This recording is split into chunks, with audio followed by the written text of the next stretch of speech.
Kupa e Botës ka hyrë në fazën më vendimtare, pas çerfinaleve të cilat prodhuan emocione, spektakël, por edhe polemika. Tashmë kemi 4 skuadra të cilat ka siguruar gjysmëfinalen.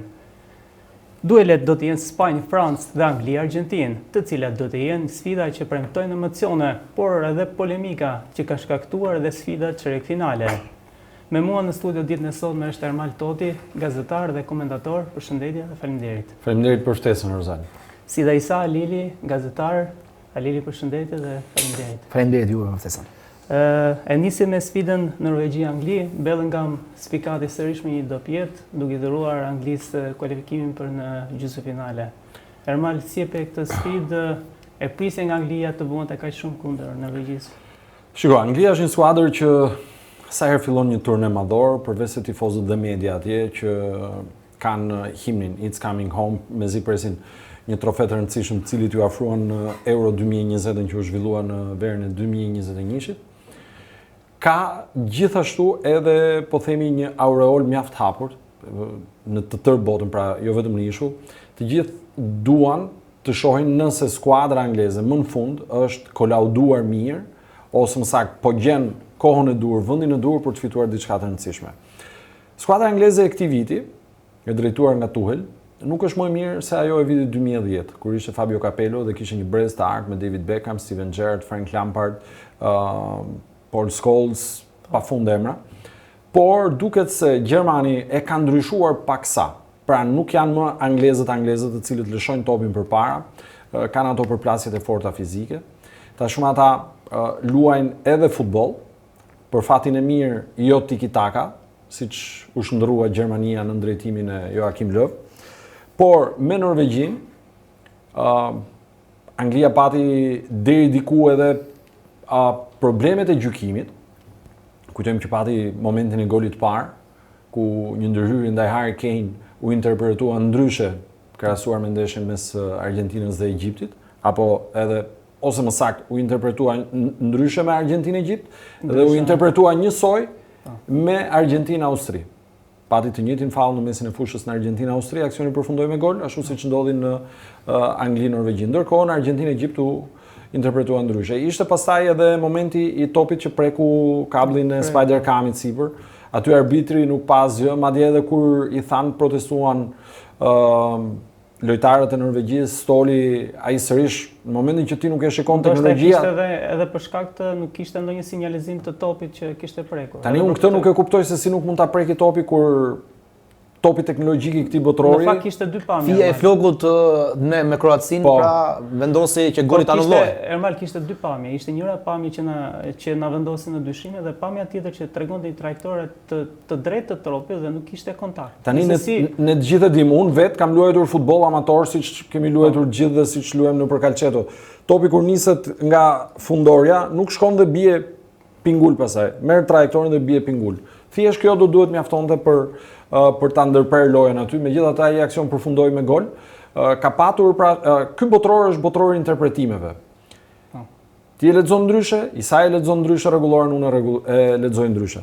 Në fund fare, ajo çka të lë, po themi, një shije të hidhur. Është pikërisht që një skuadër si Norvegjia, e bukur për ta parë luaj futboll. Unë nuk jam me njerëzit që thonë ky është lojtari më i mirë në botë apo ky është sulmuesi më i mirë në botë. Në ndryshim nga Leo Messi dhe nga Harry Kane, Erling Haaland zhvilloi një kampionat botror vërtet shumë të bukur për ta parë. Dhe e zhvilloi tani. Askush nuk i referohet ose çfarë kam lexuar unë, Erling Haaland që është sulmuesi më i mirë i Dortmundit, është sulmuesi më i mirë i Cityt. Pra të gjithë flasin për atë çka bëri Erling Haaland në këtë kupë bote. Dhe në këtë këndvështrim sigurisht një skuadër do të kalojë, nuk mund të kalojnë të dyja. Ajo çka la Norvegjia pas është një kujtim i bukur për të mbajtur mend. Unë mund ta krahasoj, nuk e di nëse ju kujtohet, jo shumë larg në kohë, Islanda e bënte diçka të tillë. Jo vetëm në fushën e lojës. Edhe në mënyrë festimi ishin të njëjtë. Por edhe në fushën e lojës zhvillonte një futboll fair play, një futboll të pastër, pa lojtarë që shtrihen, që simulojnë etj. Si këto. Isa, si e pe Norvegjin, prisje diçka më shumë, ndoshta kishte, domethënë në rast të shumë ka shënimi, por që gjithsesi e pati shumë të vështirë për të kthyer Anglinë. Në emisionin tuaj kam theksuar që do të jetë një nga surprizat e bukura të botrorit dhe ashtu rezultoi, një skuadër me një brez të artë për vendin e vet futbollistësh, një ekip që nuk ka lidera, edhe pse ka emra të mëdhenj aty se Odegaard apo Sorloth apo dhe Erling Haaland. Këtë Sorloth kam përshtypjen do ta surgjynosin ata, nuk. Okej. Në termin i frikshëm. Vetëm gjë që ndoshta u gabua të paktën me këtë futbollist që vjen pas një sezoni edhe pse ishte, po themi, një rezervë luksi tek Atletico Madrid, është fakti që ai nuk luante në pozicionin e vet. Në momentin që u aneksua në krah, diku për një futbollist të tipit që pret topin e fundit për ta goditur kryesisht me koks, aty është në përcentimetra që ka. Megjithatë, për mua i te i kaloi pritshmëritë skuadrës norvegjeze dhe un poshtë nga një Angli që pse mendoj është e fortë, është vetëm faktin që kjo Angli nuk është më thjesht një Angli e bukur, një Angli që luan futboll, por është bërë një Angli pragmatiste. Skuadra që fitojnë Kupën e Botës janë skuadra që edhe një ditë keqe kundër një kundërshtari të sikletshëm siç është Norvegjia, arrin që të fitojë me një Bellingham që vjen pas sezonit tim më të dobët në 5 ditët e fundit, për shkak të dëmtimeve që ka patur tek Real Madrid, minutazhi i pagët, por që është një lider i padiskutueshëm, si për të thënë që ai numri 10 që mban mbi shpinë e meriton totalisht. Jo vetëm kaq, por skuadra e Anglisë me atë që kam parë është që ka krijuar një lloj kompaktiteti në prapavi. Me një mesfush, me një binom aty që pak prisnin me Anderson dhe Declan Rice, edhe ky i fundit nuk është se e shkëlqeu madje ishte jo më kot u zëvendësua, por që ka shumë alternativa në repartin e sulmit. Luan Gordon, mund të luajë Rashford, luan Madueke, mund të luajë Bukayo Saka, dhe ka një lider atje të padiskutueshëm tashmë me eksperiencë mbi supet, një njeriu që nuk ka dyshime që në 5 sezonet e fundit është nënta më e mirë e botës, si Harry Kane. Shifra të frikshme, nuk janë pak, janë 72 gola të shnuar. Vetëm Messi ka bërë më shumë? 92. 92 në një sezon. Në një sezon, pra të paktën 72 nga janari mos gaboj deri tani. Dhe jo vetëm kaq, por që Harry Kane është nga ata futbollist që mund të qëndrojë në hije për gjatë 90 minutave, siç ishte tek takimi kundër Kongos, dhe me 2 lëvizje ai tregon të gjithë potencialin që ka dhe jo më kot kjo Angli është këtu ku është, dhe ndoshta it's coming home. Më shumë se kur pas 40 vitesh, mundet pas 60 vitesh. 60. Pas 60 vitesh, atëherë me polemika. Për gjithë ata që e dinë dhe e mbajnë mend, ai 60 rastes ka qenë me polemika që Anglia i fitoi një kupë me atë brezinar të Sir Bobby Charlton, por megjithatë kjo Angli, unë e theksoj nuk është Anglia më e fortë edhe se ajo e 2021-shit europianin, ndoshta kurse si, jo ajo e plejadës së artë me Steven Gerrard, me Paul Scholes, me Rio Ferdinand, një skuadër e artë nga portieri Charlton deri tek maja e sulmit, por që ndonjëherë as Brazili buka qenë i 82-shit. Ka qenë Brazili jashtëzakonshëm ai 98-s. Por që fitoi në 2002-shin, fitoi në 94-ën. Kështu që në Kupën e Botës vështirë kanë qenë ato skuadra që kanë qenë favorite. Ishte shumë e bukur Italia në 94-s, shumë herë më e fortë, por që nuk arriti fitonte dot. Kështu që është një kampionat botëror që ka pasur gjitha për jesë vërtetës, ka qenë shumë spektakolar, ka pasur dyshime, ka pasur interpretime, ka pasur gabime amatoreske në gjykimin tim sepse t'ia heqësh shansin Kroacisë. Pa atë gol kundër Kroacia mund të eliminohej, po në atë moment do duhet ishte në rezultat tjetër. Duhet ishte në lojë. Dhe aq më tepër pastaj për mua nuk mund ta quaj thjesht një gabim atë interpretimin që pati tek Emboloja. Është më shumë se një gabim. Do kalojmë pak edhe te gjykimin tim aty, domethënë realisht mund t'japësh për simbolim ndoshta një lojtar që mund ta ketë exagjeruar dhe mund të pretendojë një penallti në zonë. Ishte shumë larg zonës. Shumë larg zonës, domethënë aty në atë moment aq më tepër në atë fazë lojës pastaj ishte më shumë se tepruar. Ermal, Argentina fitoi sërish në kohën shtesë, sërish me polemika. Çfarë nuk shkon te kjo Argentinë apo çfarë po bën FIFA që po favorizon kaq shumë një ekip si Argentina, kampionet botës? Shiko, nëse do ta themi motamo, po e favorizon, sigurisht që njerëzit të cilët e simpatizojnë Argentinën, simpatizojnë Leo Messi, të cilët kur ti fillon të bisedosh, unë kam miq, shok, koleg që janë tifozët të Argentinës, dhe kur ti bisedon dhe i thua 1, 2, 3, 4, thonë, po mirë më ti nuk je dakord që ky është lojtari më i mirë i gjitha kohërave? E para njerë për se cilin nga ne, jo detyrimisht Messi është lojtari më i mirë gjitha kohërave. Për mendimin tim personal, nuk mund të ketë një lojtar më të mirë të gjitha kohërave, sepse çdo kohë ka lojtarët e saj më të mirë. Kur ka luajtur Zinedine Zidane, Leo Messi I binte macës me lugë, një shprehje popullore kjo. Kështu që për atë kohë, Lionel Messi nuk mund të jetë më i mirë. Zidane nuk mund të jetë më i mirë sot. Përpara Zidane ka patur lojtarë tjerë, për shembull, unë kam parë një nënç si Marco van Basten. Kam parë dhe Ronaldo, brazilianin. Pra, siç e shohun futbollin, ata dy lojtarë kanë qenë shumë të mëdhenj, por kanë qenë për kohën e tyre. Në këtë optik, edhe Lionel Messi për kohën e tij bashkë me Cristiano Ronaldo kanë ndarë një vend të parë, i cili nuk është qartësisht i njërit apo i tjetrit. Pra, mes tyre, siç e shohun, nuk ka një dysh. Ata janë të dy në vendin e parë. Pra, nuk mund të thuash ti që është lojtari më i mirë gjitha kohërave Lionel Messi dhe me këtë përkufizim ai mund t'i vërë takat kundërshtarit, mund të ushtrojë presion tek arbitri, lojtarët e Argentinës mund t'i vënë taka kundërshtarëve, mund të përmend tu McAllister me Austrinë, Lautaro Martinez me Austrinë, McAllister me Zvicrën, sigurisht me Egjiptin ndodhi çfarë ndodhi. Pra, nëse një skuadër do duhet ta fitojë Kupën e Botës, do duhet ta fitojë në fushë. Dhe rregulloria do duhet lexuar njësoj për të gjithë. Nuk mund të shkojë, them unë, megjithëse kjo jo vetëm ka shkuar, po bëhet tashmë standard, që për Zvicrën, për Egjiptin, për Austrinë, ta lexosh rregulloren siç ke shkruar skaletën ti aty e zezë në të bardhë, dhe për Argentinën, për Portugalinë, për Anglinë, për atë topin që preku Spider-Camin, ti ta interpretosh. O do ta lexosh të zezë në të bardhë për të gjithë, ose do ta interpretosh për të gjithë. Në këtë pikë vim tek Argentina, e cila edhe me Zvicrën nuk i shpëtoi dot polemikave. Nuk i shpëtoi dot lojës së ashpër. Unë jam shumë dakord që të ketë lojë të ashpër. Por nëse ti ndëshkon me karton një skuadër për lojë të ashpër, do duhet të ndëshkosh edhe skuadrën tjetër. Zakaria fiton një faull në gjysmë fushë. Në ajër, fiton një duel në ajër, jo u shpreha gabim, jo faull. Dhe arbitri ndërpret lojën dhe i jep faullin, ndërkohë që ti kur e shikon në përsëritje, nuk ka fare aty ndërhyrje. McAllister i shkel këmbët e kundërshtarëve më keq se sa ai mbrojtësi i Egjiptit me Lisandro Martinez. Edhe Lisandro Martinez në 2 raste rrezikoi për penallti. E ka shtyr kundërshtarin e tij me duar. Po. Në momentin që topi po shkon të drejt portierit.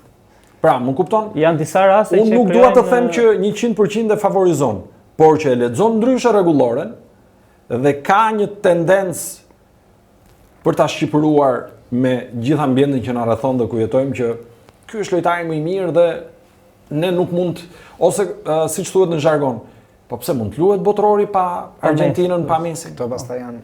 Më kupton? Dhe kjo më duket se nga rruga, nga tavolinat ku ulemi, po bëhet dhe po kthehet në trend dhe po kthehet në standard. Sigurisht që marketingu bën. Interesante është që këtë botror ka pasur trajneri i Egjiptit që ngriti duar dhe Granit Xhaka që ngriti duar. Të njëjtën gjë. Domethënë në 2 raste ishte shumë e qartë që gjyqtarët po penalizonin në Zvicrën dhe Egjiptin. Po tani, domethënë në optikën siç e pan kundërshtarët. Botrori 30-s, as e 34-s që ka shumë pak plane, shumë pak pamje dhe çdo njeri mund gjykojë vetë.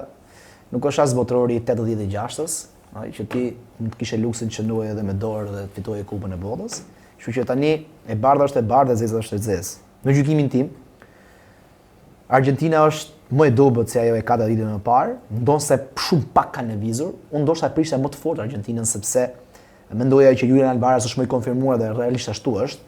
Me McAllister tashmë ka fituar më shumë eksperiencë sepse ishte lojtari i Brightonit, tani është lojtari i Manchester United, Liverpoolit dhe luan titullar atje. Romero është më i konfirmuar. Lisandro Martinez natyrisht ka patur ato shëndetet e veta, po sigurisht ka fituar më tepër eksperiencë. Molina po ashtu. Megjithatë, De Paul, nuk e ka treguar fusha e lojës në gjë të tillë. Jam plotësisht gjykoj që Lionel Messi është lojtari më i mirë i shekullit 21. Unë kurrë nuk kam vendosur paralele me Cristiano Ronaldo, mes një talenti dhe një gola shënuesi ka një diferencë shumë të madhe në gjykimin tim. Lionel Messi e ka bërë të bukur këtë futboll.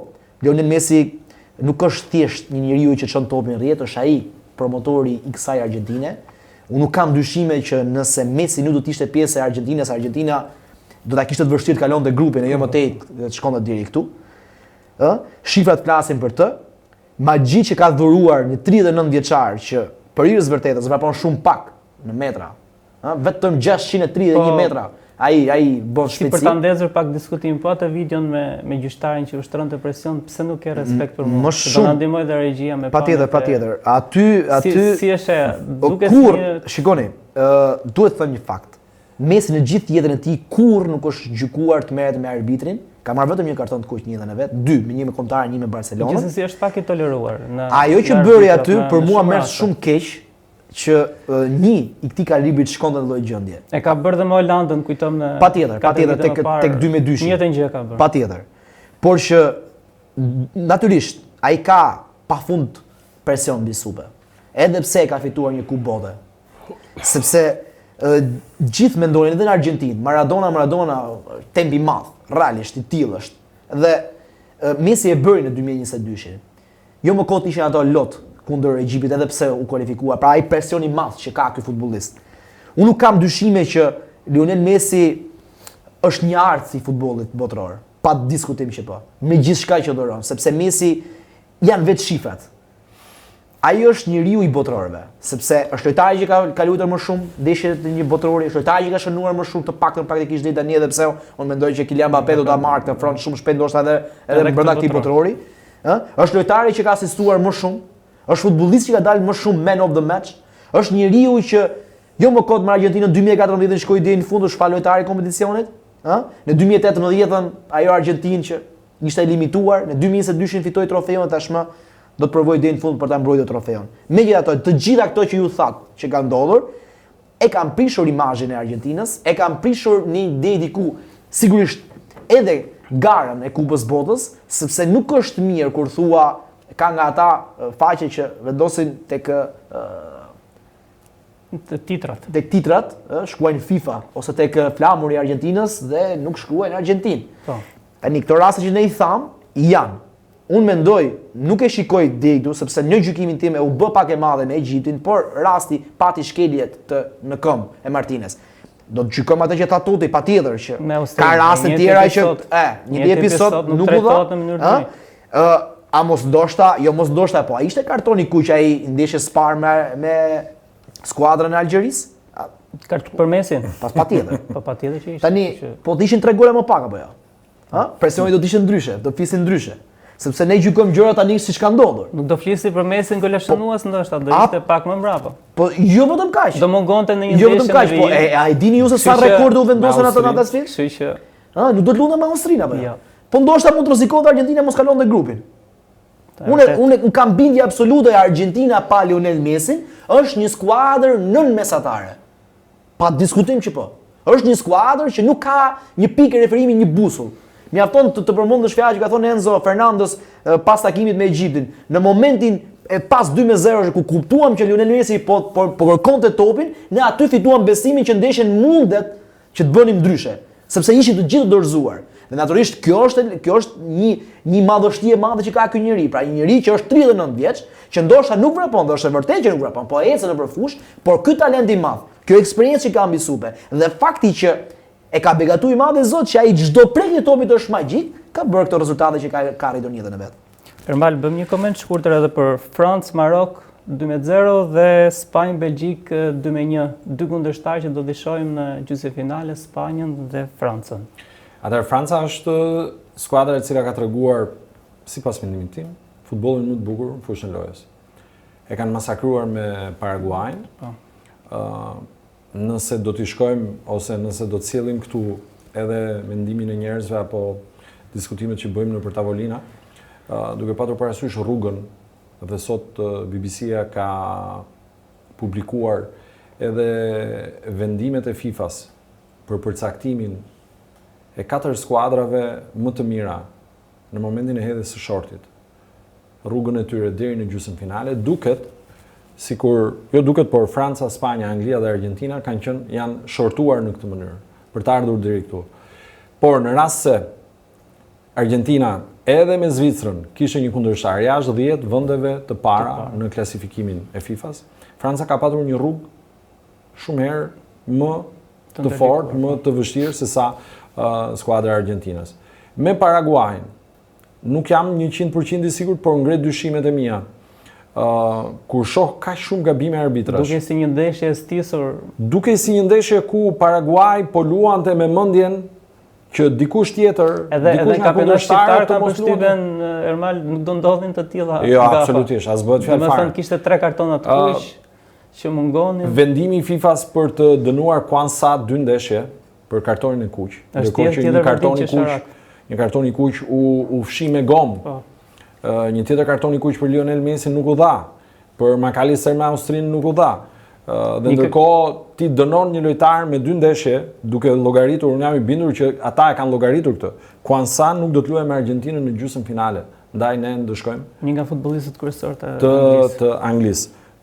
Ndërkohë që nuk u mor parasysh apelimi i Francës për Olizen. Edhe këtu ndeshkoa gabimisht. Pra, Franca është një skuadër e cila deri tani ja ka dalë të kalojë edhe pengesat zyrtare, po themi. Me futbollin që ka, me lojtarët që ka një 4 përpara që është unë nuk e di me aq sa unë kam parë futboll, Franca nuk e ka patur një 4 të tillë. Ka patur shumë lojtarë të mirë, skuadra të mira, por një 4 të tillë në të njëjtin moment, në të njëjtin nivel, si kjo që ka tani përpara. Është po themi një Brazili 2002-shit, me Rivaldo, Ronaldinho, absolutisht. Me ngjashme. Absolutisht. Dhe fakti që për të tretin botëror radhazi vjen me skuadër më të mirave, duke bërë champion trajnerin e parë që arrin diçka të tillë, tregon që kjo është një skuadër e cila nëse ti do ta lësh të luajë futboll me shumë gjas, edhe mund ta fitoj. Mund ta humbas, absolutisht, për sa kohë ndeshjet nuk kanë filluar të luhen dhe topi është i rrumbullakët. Ty mund të dalë përpara një portier si ai i kepit të gjelbër, ti pret të gjitha dhe pastaj del një Merino në kohën shtesë dhe ti pson një gol. Pra futbolli i pranon të gjitha. Por me lojën që ka treguar deri tani është një skuadër që unë mendoj është paksa më e avantazhuar krahasuar edhe me Spanjën. Jo se Spanja nuk është një skuadër që nuk e meriton finalen dhe ta fitojë. Por në këtë moment që ne flasim, Spanja e ka më të vështirë për ta nxjerrë golin. Spanja që nga momenti i ardhjes së Yamal tek Barcelona dhe pastaj tek përfaqësuesja, përgjithsisht është bazuar që të shënojë nëpërmjet këtij lojtari. Dëmtimi në fundin e sezonit që i rrezikoi edhe pjesëmarrjen në Kupën e Botës, ka nxjerrë në Pau Jarzabal. Sado lojtar i mirë që të jetë, që sigurisht është një lojtar cilësor, nuk është futbollisti që ta heq lakun nga fyti, siç thuhet në jargon. Dhe ndaj Spanja e ka të vështirë ta zhbllokojnë rezultatin dhe pret që të vijë Merino, i cili është një lojtar i cili tek Arsenali ka patur dhe ai dëmtimet e tij dhe nuk është në 100%. Këto probleme nuk i ka skuadra e Francës. Po Franca ka një problem luksi që sa herë ka seanca stërvitore, të gjithë kamerat shkojnë njëra tek Mbappé, tjetra tek N'Golo Kanté. Janë pajtuar apo jo? Këtë problem ka Franca. Nuk ka problem tjetër, ndoshta dhe Ryan Cherkin, që është i mërzitur se nuk luan, po unë nuk e di shumë mirë. Me atë karakter që ka ai, ka të vështirë kanë përshtypjen. Përveç karakterit, se po themi bëhesh shumë i mirë, të flasin të gjithë ti i dëgjon. Por po ti vësh formacionin përpara dhe shokët e skuadrës, ti thua hiqe vetë ti këtë duash, hiqe ti dhe futu ti. Luaj, kam përshtypjen që Ryan Cherki nuk heq dot njëri. Po futbolli nuk është Formula 1. Edhe pasi sezoni shumë të mirë, fakt, jam dakord, po hiq dikë nga këtë. Absolutisht. Në Formula u shtua një skuadër e 12, po 12 lojtarë nuk i shon. Kam përshtypjen Franca edhe me një ekip tret do ishte shumë e fortë ndash si për Spanjën ashtu edhe për. Absolutisht. Franca, ata që kanë stol, nuk i kanë stol se janë më të dobët se këta që janë titullar, siç e shoh unë. Po luhet me 11 dhe trajneri në fund fare do duhet zgjedhë 11. Isa kem një koment për këto dy sfida për Spanjën dhe Francën që siguron kualifikimin për në gjysmëfinale. Ishte e pritshme në fakt, por që bën detyrën. Shikoni, shifrat janë aty, janë kokfort, i ka të gjitha fitore e skuadra e Francës. E vetmja në këtë botëror në fakt. E vetmja dhe i mbyll takimet brenda 90 minutave. Është një skuadër që ka shumë alternativa, që ka shumë zgjidhje.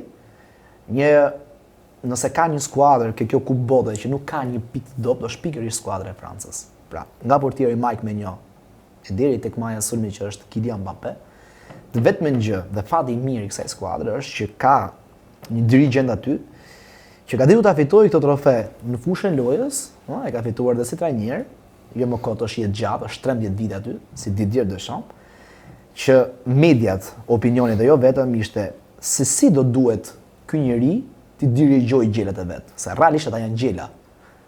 Nuk është pak. Është një mision i vështirë. Ne themi kaçi aty, po shikoni, nuk është vetëm kaq, sepse në krahun e Maj duhelojnë Lucas Digne, Theo Hernandez. Në krahun e djathtë pavarësisht se preferohet dhe vjen pas një sezoni shumë mirë dhe se ka qenë qendërmbajtës fillimet e vet, të paktën nga Sevilla tek Barcelona vitin e parë, por që është postuar në djathtë si Jules Koundé. Po ka shumë alternativa dhe prapa vija. Ëh? Konaté lojtari do luajë tek Real Madrid. Upamecano dhe Saliba po bëjnë mjaft mirë në qendër. Saliba, për mendimin tim në qendër, të paktën para botrorit flasim, ëh, mendoja që ishte i vetmi që jetë sigur aty, po Upamecano, Konaté gjithë aty mund të lëvizte për një emër tjetër. Në mesfush dihen vlera që ka Adrien Rabiot. E ka treguar, mund të luajë Chouameni, mund të luajë edhe Koné, që vjen pas sezoni të paktën nivel personal tek skuadra e Romës, jo më kodër, kon Interi dhe shumë skuadra tjera të prestigjioze të Europës. Në gjykimin tim është alternuar mirë, aty në djathtë, një lojtar si Dembele, edhe pse në fakt duhet të thonë në 2 vjet të fundit ka qenë një nënç fals. Po, që ka ditur të bëjë mjaft mirë me shpejtësinë e vet që dje kundërshtarin dhe arrit shënoi. Por dhe aty ai dihet problema që ka, fullet nga qendra, shënon, asiston, është e marrëdhënia e shkëlqyer me Kylian Mbappé, që për mendimin tim merr më shumë se ç'duhet, sepse nëse ka një futbollist, unë nuk shikoj lojtarin që zbras topin, e çon topin në rrjet në fund. Unë shikoj lojtarin si vjen për shembull. Nëse ka një lojtar aty që të duhet dhe meriton të marrë më shumë respekt, më shumë vlerësim dhe jo vetëm është Michael Olise. Një francez që nuk është francez nga mënyra se luan futboll, unë nuk shkoj deri aty që të them që është ka fantazinë e Zinedine Zidane, por që është një futbollist i bukur për ta parë, për ta shijuar. Dhe një nga ata lojtarë që nuk ka një pikë referimi. Mua më pëlqen këtë lloj futbollistësh që nuk ka një pozicion fushë lojës, një lojtar që e zgjidh, me gjitha format e veta, duke lëvizur, duke asistuar, duke shënuar, një nga ata futbollistë që kjo Francë do duhet ta ketë në çdo moment, sepse për shkak të cilësisë që ka, ai mund ta zgjidhë sfidën me një lëvizje edhe pa e prekur topin. E ka bërë her pas here. Alternimi që bën me mesëshorët, ka shumë asist, është një tregues i rëndësishëm. Jo vetëm kaq, por më besoni nëse Dembele, Doué, Barcola apo Kylian Mbappé do të kishin qenë më pragmatist para portës, mund të kishte sot 20 asiste. Kylian Mbappé nuk e di se sa mund të ketë humbur me topat që ka dhënë Michael Olise dhe këtu dihen vlerat e këtij futbollisti, ndonse në fund ne jemi mësuar që man of the match shikojmë atë që ka shënuar 2 gola në fund ndeshje. Po se kush asistoi dhe kush e solli deri atje. Për të mbetur te çështjet e trajnerëve, Deschamps po bën një punë spektakolare ndoshta te Franca, por De La Fuente, Scaloni dhe Tuchel janë gjithashtu trajnerë që po bëjnë mjaft mirë në ekipet e tyre. Përjashtuar ndoshta Scalonin i ndihmuar pak edhe nga populli thot do rosh më shumë. Scaloni nuk e llogaris fare për trajner.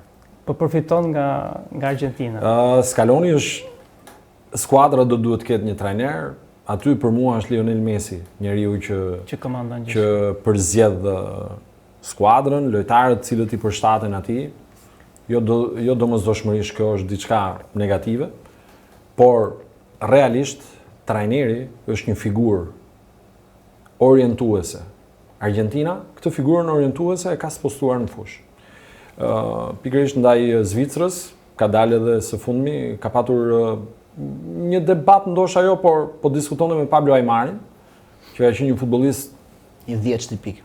Kush e mban mend, kush e ka parë. Është idolli i Lionel Messit, kështu që dihet për vlerat që ka pasur. Hajde flasim nëse për Pablo Aymarin dhe për Juan Román Riquelmen. Dhe Pablo Aymar, si duket edhe nga komunikimi, po i thoshe që do duhet i fliste dikujt tjetër, ndërkohë që ai kërkon të marr bllokun, ai ja heq bllokun dhe thotë ka tjetër tani, domethënë. Kuptoje që. Pra Lionel Scaloni është një njeri utilitar që nëse Aymari nuk e ka licencën, po themi, në thonjza siç ndodh në kategorinë superiore ku trajneri nuk e ka licencën A ose UEFA Pro dhe asistenti që ka licencën në këtë pikë e heq Scalonin nga Deschamps. Sepse në fund fare Deschamps ka fituar si lojtar në fushë, protagonist absolut, kapiten skuadra. Ka fituar si trajner, është një njeri që e ka rindërtuar Francën, ka fituar me një brez, e ka rindërtuar, po fiton po me një brez tjetër. Ringriti Juventusin nga Seria B që në vitin e parë. Absolutisht, as diskutohet dhe pastaj shkoi në krye të përfaqësueses franceze. Thomas Tuchel është një njeri i cili në harkun e 5 muajve e rigjallëroi Chelsea-n dhe fitoi një UEFA Champions League, por prapë këtu duhet pranojmë edhe për gabimet në vendosje eksperimentet e Pep Guardiolës në finalen ndaj skuadrës Chelsea-t. Sigurisht ajo çka ka bërë tek Mainzi se sa tek Dortmundi, por tek Mainzi Thomas Tuchel ka qenë një po themi të gjithë flasin për Kloppin, por Thomas Tuchel vazhdoi rrugën e dikujt Pra, se është e lehtë të arrish një nivel. Për ta mbajtur pastaj është edhe shumë e vështirë. Tek Bayerni arriti të qetësoj ujërat në një skuadër që gjithmonë quhet Football Club Hollywood për po themi tekat e lojtarëve, për mënyrën se si gjërat brenda funksionojnë. Dhe erdhi tek Anglia, unë kam përshtypjen që në momentin e parë që e kanë emëruar ka patur shumë skepticizëm. Anglia nuk është se e ka patur trajnerin e parë të huaj, sepse Sven-Goran Eriksson dhe Capello kanë provuar më herët që ta drejtojnë Anglinë. Por Thomas Tuchel nuk e kishte stofin e këtyre në momentin që e mori përsipër skuadrën. Ajo çka ne po shohim në fushën e lojës është që e ka kthyer në një ekip cinik, siç e thaj Saj pak më përpara. Pragmatist është, po themi, një fjalë e bukur. Jo, unë shkoj më tej, është cinik. Të krijon idenë kundërshtarit që ti nga momenti në moment mund ta ndëshkosh, jo vetëm që s'e ndëshkon dot.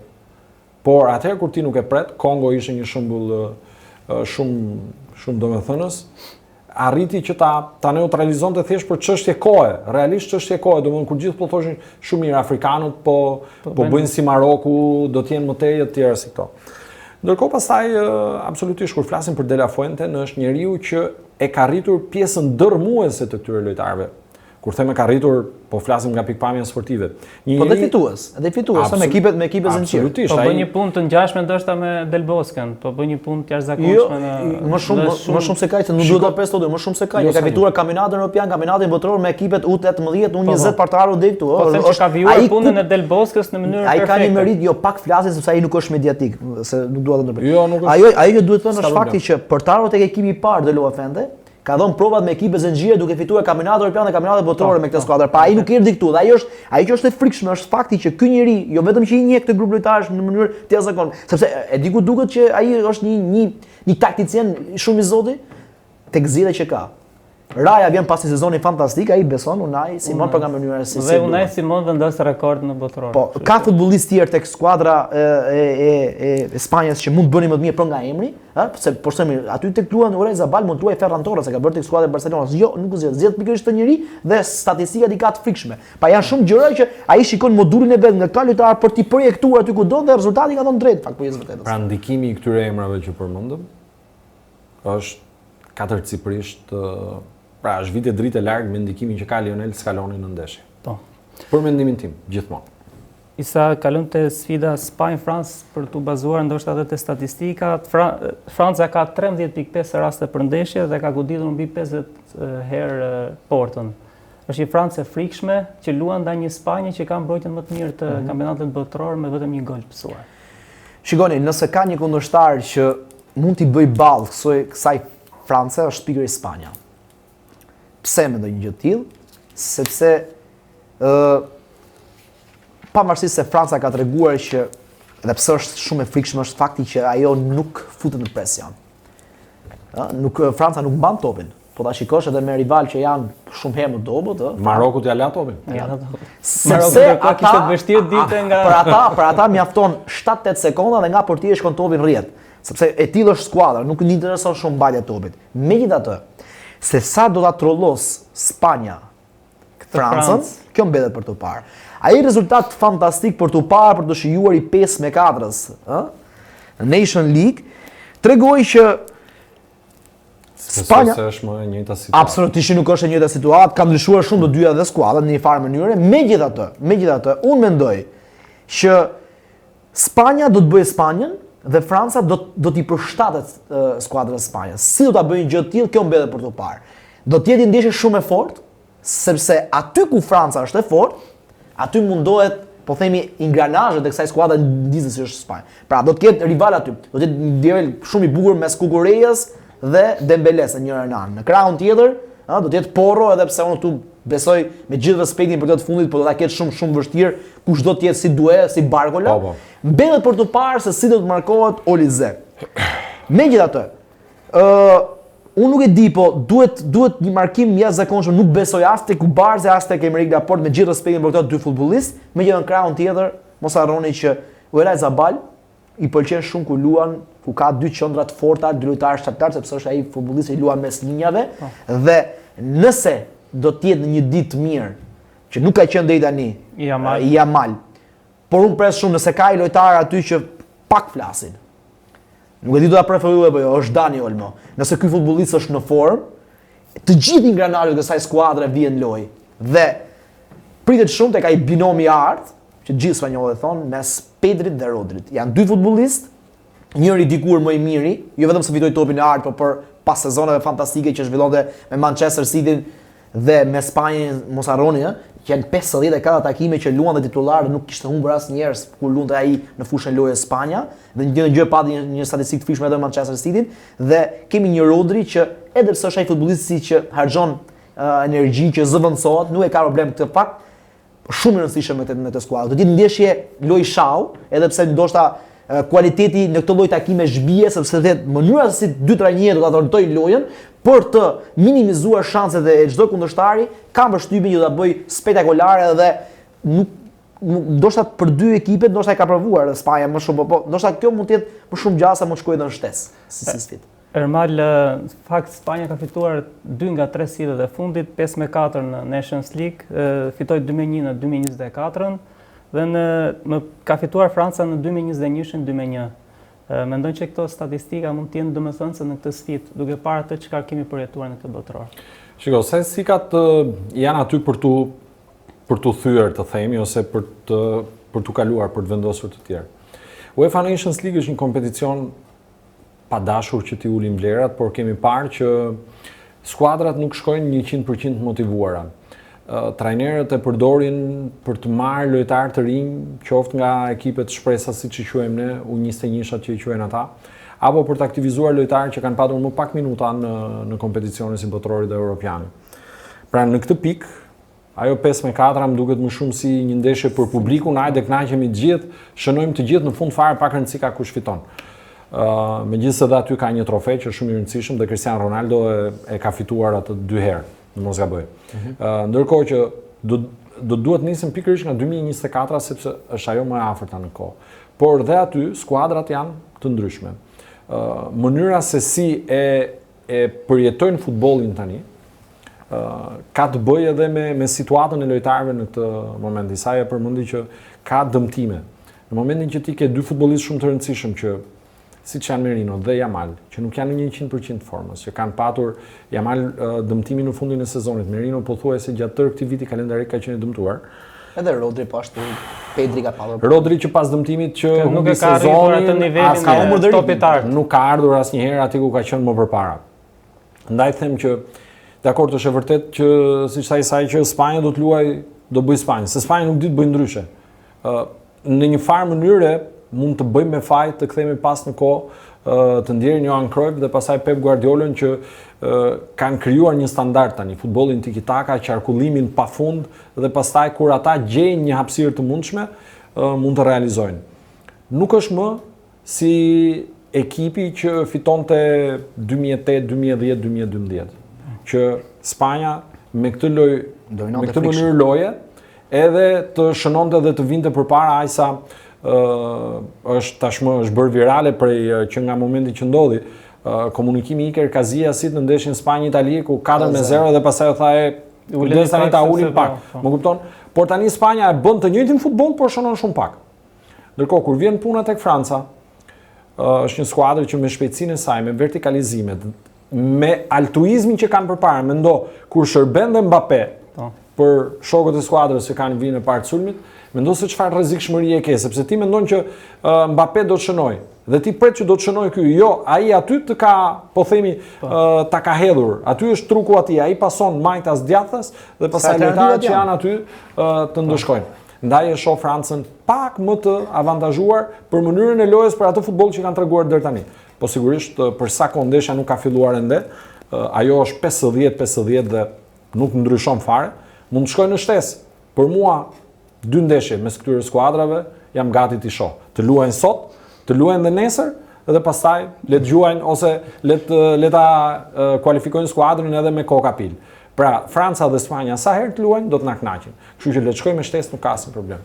Mbajtja e topit te Spanja është një ndër ramët më të rëndësishme, por Franca nga ana tjetër ka treguar se me kundërshtar që mbajnë topin, si Maroku, i ka rrezikuar dhe i ka bërë që mos luajnë, do të them fare në kundër sulme apo. Maroku vojti shumë kundër Francës. Sigurisht. Është si një Si një minus ndoshta në këtë sfidë për Spanjën. Mbajtja e topit mund të jetë sterile. Dakord, po nuk mund lidh dot, po themi një lloj ndoshta nuk kanë kualitetin e ngjashëm me Marokun. Për dy skuadra, për shumë janë dy gjëra, janë dy botë ndryshme, sepse për vërtetës unë do ta shikoja Marokun ose ndoshta Franca mund ta kishte më të vështirë nëse do të ishte një lojtar si Saibari, ku nuk ka një pikë referime asaj aty Maroku ishte si ajo skuadra që duhet shkon në një objektiv, dalim gjithë atje para, por kur shkon këtë dera, pastaj nuk ke kush futet i pari brenda. Nuk ishte atë. Megjithatë, shikoni, Franca është skuadra për të mundur. Franca ne mund Franca. Në gjykimin që në Franca do të jetë aty edhe kushdo që ta eliminojë, që në të rast është skuadra e Spanjës, edhe nëse shkon klubin e botës, siç bëri edhe në 2022 për jeshtë vërtetës. Në 2022 prap Franca ishte skuadra më e mirë e botës. Pa më të vogël ndryshime, kupton? Argentina fitoi për shkak të atyre episodeve, bëri Argentina shënoi 2 gola në pjesën e parë, pastaj u mundua atë, por mos harrojmë, aty është Kylian Mbappé, që nuk është vetëm ai. Pra, Franca ka lojtarë të cilët dhe jo vetëm kaq, godin standardi shënon me kokë Upamecano, të shënon Koundé, të shënon Saliba. Mund të shënon Rabiot e ka treguar gjithë jetën e vet edhe nga distanca. Është një skuadër Kone po ashtu, ka një hallë të mirë për gol. Dy mesfueshor që po një botëror të jashtëzakonshëm, por që në fakt në media janë dukur pak. Dikush është më i bukur pse mendojnë që Franca është më afër për të shkuar në finale? Është fakti që këta futbollistë ne i përmendim vin pas sezonit tyre më të mirë të mundshëm. Të gjithë futbollistët, nga Mike Maignan tek Milani, për tjerë që dihen, nëse Milani edhe pse nuk arriti të fiton do të shkonte do. Ai ishte më i mirë. Po jashtëzakonshëm. Jashtëzakonshëm. Unë nuk kam dyshime që është një nga top 3 portierët më të mirë në botës. Për gjithçka që bën. Dhe mos harroni edhe një gjë tjetër, ka thënë Zlatan Ibrahimović, është një lider i jashtëzakonshëm edhe për te aftësive që ka. Ke Ibrahimi i skuadrës dhe jo vetëm se portieri është ai që është pasqyra e lojës, shikon, projton, analizon, i flet kundërshtarit, ai është leadership dhe këtë lider, po ta shikosh, ka shumë lider e skuadra e Francës. Prandaj edhe mirë përpara Kupës Botës e gjithë fokusin e vendosnin, nuk prisnin se çfarë skuadre kanë, se e dinin shumë mirë si do të menaxhohet kjo skuadër. Skuadra është menaxhuar e mirë dhe është e frikshme për çdo lloj kundërshtari. Por në gjykimin tim unë mendoj them që nëse ka një kundërshtar që mundet ta përballoj këtë Francë, është pikërisht skuadra e Spanjës. Jo se ka kualitetet e Francës, absolutisht. Mënyra se si luan mund ta limitojnë. Mund ta vendosë dhe ato rezultate nuk kanë ardhur rastësisht përpara që kanë ndodhur mirë. Për mal interesante është që po kërkoja pa ardhur në emision se cili do të ishte gjyqtari i ndeshjes dhe ishte një gjyqtar nga El Salvadori, Ivan Barton, një arbitër që shuaj ishte i ashpër në gjykim. Mendon që mund të ketë sërish ndikim për t'ia bërë ndoshta një mision më të vështirë Francës. Shiko, ky është një nonsens, si Francës si Spanjës, pak rëndësi ka. Po në letër presuppozohet që Franca është kandidatja kryesore dhe ky është një nonsens që zgjidhet ky njeri. Që nuk ka. Tani ne dim shumë mirë kontinentin ku luhet futbolli më i fortë. Ku kryhen transferimet se të thua shiten blihen duket si një gjë në pazar. Pra, lojtarët më të fortë transferohen në Europë. Arbitrat më të mirë janë në Europë. Mund të ishte fare mirë arbitri sloven Zvincic, dhe jo vetëm, një holandez, më të mirët në botë, një italian, mbaruan gjermanët, mbaruan suedezët, mbaruan norvegjezët, mbaruan islandezët. Po flasim për veriun e Europës, ku jeton një popullsi e njohur për disiplinën, për rregullin, por kam përshtypjen që këto arbitra kanë aq dinjitet sa që nuk pranojnë kufjen. Çfarë mund t'i thuash ti?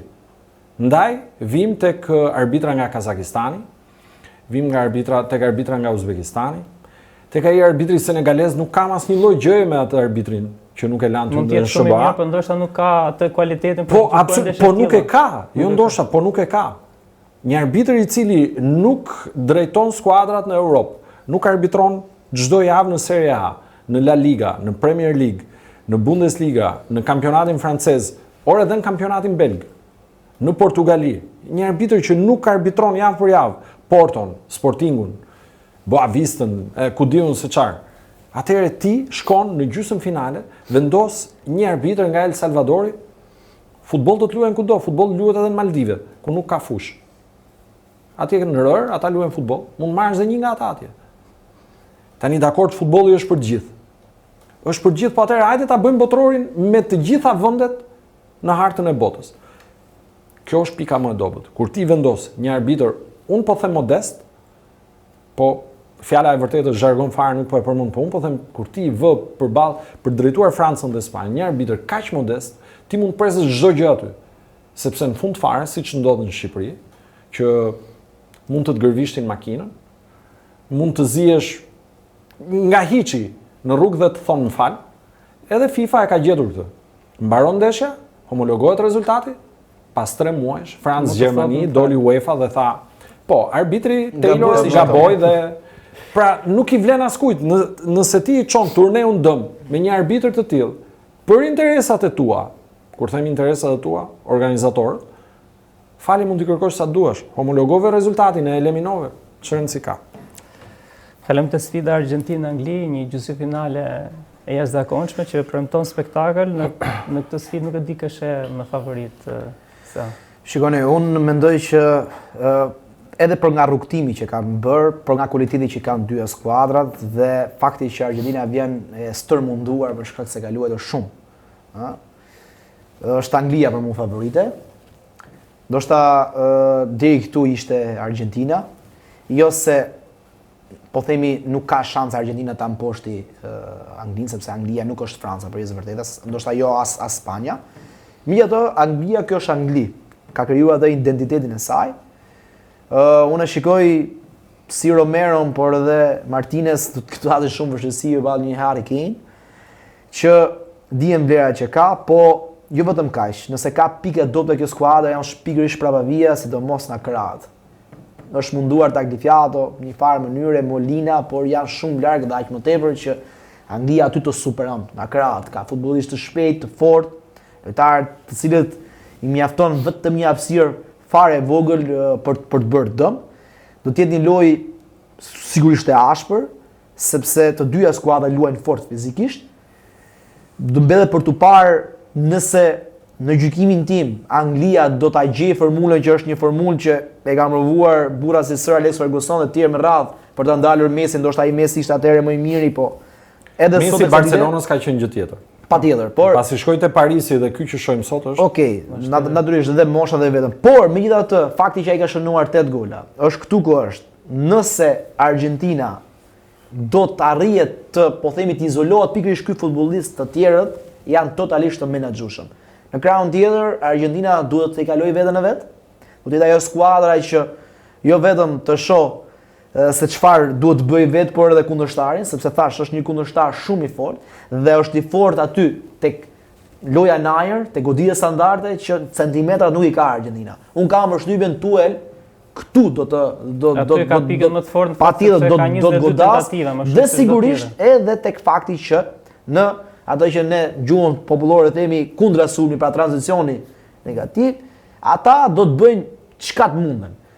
Unë them do të jetë një skuadër si Anglia që do të mbaj posedimin e topit, ajo skuadra që do të superojë kundërshtarin, dhe Argentina që do të bëjë çka mundet për të mbrojtur prapa vi dhe jo vetëm, dhe më pas të presi se çfarë mund të krijojë Messi, por pse jo edhe shpërtimet që mund vinë nga Julian Alvarez apo ku diun, se ai më shumë gjatë do të startojë, po dhe po themi lojtarë si Lautaro Martinez, kryesisht është një skuadër duhet të ishte skualifikuar për këtë ndeshje.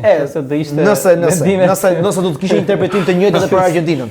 Megjithatë, do të jetë një ndeshje shumë e hapur, i ka të gjitha rezultatet, sepse unë e thash ka diferenca mes dyja skuadrave, por që në Kupën e Botës e rëndësishme shumë është që si futesh në fushën e lojës, ku do të analojnë episodet e ndeshjes, janë shumë të rëndësishme. Argentina ka një problematik shumë madhe. Ndoshta ose gjithë e kanë padur, kjo Angli aty ku duket e vdekur, aty ringjallet. Janë elementet që bëjnë diferencën, harmonia që ka krijuar në skuadrë dhe ka një trajner që tashmë duket sikur e ka gjetur atë formulën e duhur që këta futbollistë ti marrin maksimumin. Anglia nuk ka rëndësi se luaj me Crystal Palace, edhe pse mund të transferohesh tek Manchester City siç është rasti i Anderson, luan Spence që bënin një paraqitje fantastike, është këto Tottenham Hotspur që deri në javën e fundit rrezikoi për të shkuar në Championship. Megjithatë nuk ka rëndësi fare kjo pjesë, rëndësishme është që ata futbollistë që futen në fushën e lojës ka një gëshëtim aty të jashtëzakonshëm mes futbollistëve që kanë eksperiencën si Pickford, si John Stones apo dhe Harry Kane, ka lojtarë që duan të tregojnë veten e vet, ka nga ata që janë sprovuar, ka lider kjo skuadër, ka futbollistë të cilët thonë jam unë, siç është Jude Bellingham, lojtar që po nga pozicioni që luan, gola që ka shënuar tregon impaktin që ka. Pra nuk ka një pikë referimi ndoshta sepse themi ka një lider aty që është Harry Kane për nga golat dhe jo vetëm, por kjo skuadër e zgjidh edhe me elementë tjerë, kështu që do të jetë e vështirë, por jo e pamundur për Argentinën kryesisht. Ermal do të jetë provë e parë e vështirë për Argentinën, përballë kundërshtarin ndoshta më të fortën që ka pasur deri më tani, pasi ka pasur kepin e gjelbër, Egjiptin, Zvicrën, ndërkohë që tashmë do ketë një kundërshtar të një niveli si Anglia. Në fakt sfida e fundit mes tyre ka qenë në vitin 2002, e vendosur nga një gol me penallti nga Beckham. Si e sheh këtë sfidë? Po përpiqesha të gjeja emrin e arbitrit. Nuk e kanë nxjerrë. Nuk e kanë nxjerrë akoma, sepse e tentova dhe absolutisht unë do të shoh me kureshje çfarë do të bëjë arbitri, si do ta lexojë ai ndeshin. Pastaj kur vjen puna tek kualitetet, kam përshtypjen që edhe të ftuarit e tjerë që ke patur këtu, por edhe unë dhe Isai, kur vjen puna tek cilësit nuk i heqim asgjë Argentinës. Nuk bëhet fjalë tani që ne po themi që Argentina është një skuadër e dobët, se një skuadër e dobët nuk ishte as kepi i gjelbër, as Kongo që erdhën luajtën këtu. E jo më të jetë skuadra e Argentinës. Por në momentin që rregulloria do të lexohet njësoj për të dyja, Anglia fizikisht është më mirë. Anglia ka lojtarë të cilët ti nuk i gjen tek Argentina. Mund të thuhet shumë mirë që Alvarez dhe Lautaro janë qendërsulmues, janë shënues etj. Dakor, por kur vjen puna, asnjëri prej tyre nuk mund të krahasohet me Harry Kane. Jude Bellingham është një lojtar që por i gjen formën e vitit të parë tek Real Madridit apo më herët në kohë tek Borussia Dortmundit. Është një futbollist që po i tregon Jose Mourinho's që shiko, vjet tek Reali nuk është se isha unë dobët ose vetëm unë dobët. Ishte i tërë ekipi, shtolli dëmtimet, prandaj unë mbylla sezonin në atë mënyrë. Përveç se sigurisht Jude Bellingham luan për të fituar botrorin e tij. Të gjithë futbollistët që kanë në dispozicion Thomas Tuchel kanë një shpirt luftarak, të cilin rrallë herë kanë parë më përpara tek Anglia. Lojtarët e futbollit modern janë milioner të vërtet në euro dhe të menaxhosh futbollistë të tillë, ti bindësh që të japin maksimumin, ti mbash, po themi të përulur, modest në nivele modestie, aq sa modestia mund të vlejë në këto po themi pagesa dhe konto bankare që kanë ata. Është diçka shumë e rëndësishme.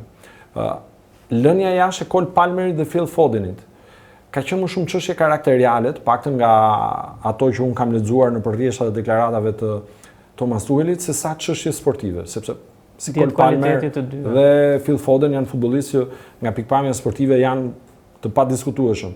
Por mënyra se si ata janë sjell gjatë tërë sezonit ose gjatë 2 viteve të fundit, qoftë në kombëtare, se ata kanë qenë pjesë e kombëtarës përpara Kupës Botës, qoftë në klubet e tyre, ka bërë që ata të mbeten jashtë. Pra Thomas Tuchel kërkon lojtar ndaj të cilëve edhe kur bërtet publikisht, siç ndodhi me Jens Spence në ndeshjen me Kongon, të mos i kthej fjalën njëri, dhe kjo është shumë e rëndësishme. Kur flet trajneri, ndaj thash pak më përpara kur përmenda Scaloni, flet trajneri, të gjithë të tjerët heshtin. Ai është një institucion aty? Është një klip i Luis Enriquez me Mbappén kur ishte francezi pjesë e Paris Saint-Germainit. Dhe ai është një mësim jete. Unë ja u këshilloj të gjithëve që kanë një telefon smart ta kërkojnë atë dhe ta shohin. Ai është një mësim jete. Mënyra se si një lojtar do duhet të sillet në skuadër. Nuk ka një lojtar të vetëm që është mbi skuadrën. Ka gjithmonë një skuadër ku dhe më të mirët integrohen dhe bëhen pjesë e saj. Po dal pak, po shkëputem pak nga botrori. Jose Mourinho ka luajtur, ka drejtuar tek Interi Samuel Eto'o. E ka kthyer dhe e ka bërë mbrojtës. Thuajse mbrojtës krau. Sir Alex Ferguson që e përmendë, ka bërë të njëjtën gjë me Wayne Rooneyn. Dhe kur shkoi luajti në Shtetet Bashkuara të Amerikës, ka patur një ndeshje ku një episod që ishte kundërsulmi kundërshtarit dhe rikuperoi Wayne Rooney dhe shënon. Tani më tregon ti mua Messi në vitin e tij më të mirë nuk e bënte kurrë këtë. Cristiano Ronaldo nuk e bënte kurrë këtë. Thomas Tuchel është një trajner që do lojtar luftarak, nuk do lojtar që përpara ndeshjes shkojnë tek parukieri, xhelin e radhës, llakun e radhës, dalim shumë mirë në kamera, Instagrami na paguan për çdo postim të tjera si këto. Ndaj them që Argentina po themi në mënyrën se si funksionon, është paksa më e avantazhuar, por sigurisht në fund fare dua të sill në vëmendje deklaratën e Thierry Henrys. Lionel Messi është ajo kafsha e plagosur ose e sëmur ose e moshuar, të themi që në momentin që ti do t'i krijosh pak hapësirë ose do ta lësh pak jashtë vëmendjes, pavarësisht asaj çka do bëj arbitri, se ai ka pjesën e tij, Lionel Messi ta fiton ndeshjen, të ndëshkon. Besoj që analistët e Thomas Tuchelit, stafi e di këtë gjë dhe do ja ketë thënë lojtarëve. Interesante ka qenë edhe diskutimet mes Tuchel dhe Bellingham pas ndeshjes, kishin një kontradikt sepse Tuchel kritikoi lojën e skuadrës së tij, ndërkohë që Bellingham ju përgjigj që kishim kundërshtarë të tipit si Haaland, Odegaard, Nusa apo Sorloth. Si është këtë deklarat, e ka përshtjelluar ndoshta disi, edhe pse në mediat angleze nuk është se e kanë bërë shumë të madhe. Mua më pëlqen qasja e Tuchel. E ka bërë gati në çdo takim, edhe pas Meksikës. Nuk më pëlqeu loja, kemi jemi të përmirësuar. Dhe realisht I ka kritikuar gjithmonë. Patjetër. Kjo është gjë e mirë për t'i mbajtur atë, po themi në këmbë në tokë. E tha Todi, pra kjo skuadër, aty ka element Tuchel nuk është aty për i treguar atyre si luhet futbolli. Tuchel është aty për të menaxhuar këta individ dhe që këta një individ t'i marrë maksimumin. Tani e ka bërë një gjë të tillë pa diskutim që bëm, mjafton vetëm Jude Bellingham, si vini këto botëror dhe çfarë ka bërë, pa kuptuar pastaj pjesën tjetër janë një tregues. Shikoni, por nuk mund të theth poshtë atë që thot Jude Bellingham, sepse të paktën ai e shikon aspektin personal një herë për dy gola të shënuar, por edhe fakti që sigurisht ne po luajmë pa kundërshtar tepër të vështirë si një kundërshtar që eliminoi rekordmenët e Kupës Botës apo jo. Një kundërshtar që luajti me stolin e rezervave dhe vendosin në vështirësi Franca, pavarësisht shkojmë 1-4. Një kundërshtar që pjesa më e madhe e lojtarëve luajnë në ekipet më prestigjioze të Europës dhe që vijnë të gjithë pas një performance shumë të mirë. Kështu që pra të fitosh 2-1 me Norvegjin. Pra çfarë mund thoshin, po themi tani këtu, mediat Argentinës se si kaloi Argentina me kepin e gjelbërt. Shiko, shtypja angleze është shumë agresiv kur vjen. Dhe shumë mirë bën, në gjykimin tim, pa kjo skuadër meriton këtë lloj shtypi. Siç bën dhe Franca. Franca është pak më elastike në sensin që ndoshta ata janë gjela, këta nuk janë ai sa duhet. Ato janë luenër. Në fakt edhe Deshapi ka zgjedhur një strategji ndoshta për të bërë si Babaxhan, si Ancelotti, edhe me Shikoni, ka një gjë, shikoj unë do të them vetëm një gjë. Në 2006 në Italia, Marcello Lippi nuk grumbulloi një si Paolo Maldini. Të gjithë e shigjetuan. Paolo Maldini e la futbollin në 2009, 2006 lutet rregullisht tek Milani, dakor, ishin vitet që kishte mbisupi ish atëherë, në mos gaboj 37 vjeç. Dhe mori atje Barzaretin. Nuk u aktivizua shumë pak, vendosi Lippi atë skuadrën e vet. Dhe ndoshta gjeti, Cannavaro, ose si ishte provuar Cannavaro. Ka lënë emra i tha Todi shumë mirë. Palmer këta, po këta futbollistë ishin në sezonin e tyre më të dobët. Në Kupën e Botës një trajner që është i zgjuar zgjedh futbollistët që vinë në performancën e vet më të mirë. Sigurisht, futbolli ka treguar gjithë. Podolski, këllni i tij kishte rënë në Bundesligën 2. Po Podolski ishte Podolski të skuadrës e Gjermanisë. Ka edhe futbollistë kësaj natyre. Këtë bën Jude Bellingham. Është shumë i rëndësishëm, nuk ka rëndësi si luan me ekipin që vjen. Mbas sezonit mirë, mbas sezonit keq. Është e padiskutueshme kjo. Harry Kane ka të njëjtën gjë. Nuk po e bën Gordon. Vjen pas sezonit fantastik ai transferit për Barcelona. Si edhe Gordon minutat që ka marrë. Jo, pritet shumë më shumë ke ky. Ke ky futbollist patjetër. Bukayo Saka asnjëherë nuk ka qenë protagonist e skuadra angleze edhe pse ka qenë lider po themi tek Arsenal. Por megjithatë, ke Declan Rice që siç është në performancën e vet atje, mundohet Italia. Ke një Henderson që mjafton një vit, shumë pak performanca, është një lider absolut me sfush. Ka marrë frenat e kësaj skuadre dhe pa kush mund ta mendonte për tek cilësive që ai disponon. Tek mbrojtja nuk shikoj asnjë lider atje. Janë gjithë futbollistë që vinë pas sezonit mirë, kryesisht në Premier League, me një portier që në gjykimin tim asnjëherë nuk ka qenë një portier. Një pika më e dobët. Pika më e dobët kësaj Anglie, ndoshta Anglia përveç faktit se i vjen shumë pak topa aty, në goditje standarde, shtatërsia e lojtarëve nuk e vendosin në provë, por gjithmonë ka pas sigurinë vetë, ndoshta nëse ka një pikë dobësh pikërisht ky njeri. Ka edhe një problem tjetër në futbollin anglez që nuk po nxjerrin dot portier. Portierët kanë shumë vështirë. Po të shohësh skuadrat kryesore i kanë të gjithë portierët të huaj. Edhe këtu pasaj sigurisht që çedon në këtë element. Jordan Pickford për jetë gjatësinë që ka tek Evertoni dhe në përfaqësuese është aty domethënë, sepse në rast se Unë kam përshtypjen që edhe vetë të rinjt anglez nuk e shohin më, po themi si tërheqës, pozicionin e portierit dhe tentojnë të luajnë më shumë në fushë se sa të jenë mbrapa. Ndaj Jordan Pickford, po themi edhe për rrethanat e futbollit anglez është ku është. Ermal, të bëjmë një parashikim për gjysmën finale dhe më pas për finale. Atëherë, në rast se arbitri do të jetë i drejtë dhe do ta lexojë rregulloren njësoj për të dyja, unë mendoj që Anglia është pak sa më e avantazhuar se sa Argentina. Për gjithë ato që folim deri këtu. Ndërkohë në krahun tjetër është Franca, sepse këtu besoj që arbitri nga El Salvadori, kujdo që t'i bëj keq, po themi, në zhargon pak rëndësi ka se tashmë vetëm 2 ndeshje na ndajnë. Dhe unë them një Francë-Angli dhe pastaj meqense të gjithë njerëzit më etiketojnë mua dhe unë nuk është se kam për turp që them që më pëlqen futbolli gjerman dhe Bayerni, unë do doja që më në fund po të kishte një top të artë nga Bayerni Muniut, që Bayernit ja kanë mohuar topin e artë në 2013 me Frank Ribery'n, 2014 me Manuel Neuerin, në 2020 u anullua për Lewandowski, në 2021 e mori Messi, kur Lewandowski ishte prapë lojtari më i mirë. Për gjitha këto, unë do doja personalisht që të fitonte skuadra anglisë dhe Harry Kane. Por, me atë që ka kanë dhënë në fushën e lojës, besoj që Franca është më e favorizuar të shkojnë në finale dhe ta fitojë botërore. Lili. Kurse mua më vjen keq që mund ta fitojë Franca dhe pse mos e fitoi topin e artë Michael Olise për gjithçka ka dhënë në këtë kupë bolle. Prapë këtu jemi tek Bayerni. Prapë këtu jemi. Jo, e them këtë që për mua jo, sinqerisht për mua nëse ka pas një futbollist këtij sezoni, me gjithçka ka prodhuar ai në fushën e lojës, për mua është Michael Olise. Respekt maksimal për Harry Kane, për Kylian Mbappé, për gjithë futbollistët që janë aty, për Dembelen që edhe ai pretendon të fitojë kupën e topin e artë, nuk e di, po edhe pse fiton skuadra e tij, por nuk e di, domthonë për mua shumë hemër si Garashile kjo skuadra. Jo, këtë herë është më ndryshe, po. Në këtë sezon është më ndryshe. Shumë hemër ndryshe. Edhe vetë Dembele besoj e kupton që nëse do ta fitonte Franca, ka të tjerë që mund ta marrin topin e artë. Dakor, po në gjykimin tim, për atë që i dha futbolli është Michael Olise. Është Mbappé patjetër, por Mbappé vjen pas sezoni fantastik se s'ka fituar gjë me Real Madrid, por nivel personal se topi i artë është goleshënuesi më i mirë La Liga. Patjetër. Shqiparfili ka më shumë gole se sa deshet luajtë me Real Madrid. Për ta tek parashikimi, mendoj që në takimin mes Anglisë dhe Argentinës do të kalojë skuadra e Anglisë. Do të jetë një ndeshje që nuk e di pse mendoj që Anglia do ta zgjidh, ndoshta më thjesht se vetë mund ta mendojë një gjë të tillë. Ndërsa e kam thënë, e them, është skuadra më e mirë e kësaj kupe, por ndoshta nga 2018 deri tani gjithmonë Franca ka qenë skuadra më e mirë e botës, me gjithë elementet që ka patur në veten saj. Franca, por besoj që Spanja do të bëjë surprizën, do ta kalojë Francën. Në finale do të jetë një takim mes Anglisë edhe skuadrës së Spanjës. Patjetër, dhe mendoj që trofeun e ngren Anglia. Dhe Harry Kane merr top në art.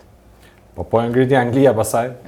Nuk ka rival tjetër nga Anglia pasaj për të fituar topin e art. Ai është s'ka tjetër. Isa, ju falenderoj shumë, ishte një bisedë shumë e këndshme në prag të dy gjysmëfinaleve. Miq, do shihemi në prag të finales së madhe. Faleminderit.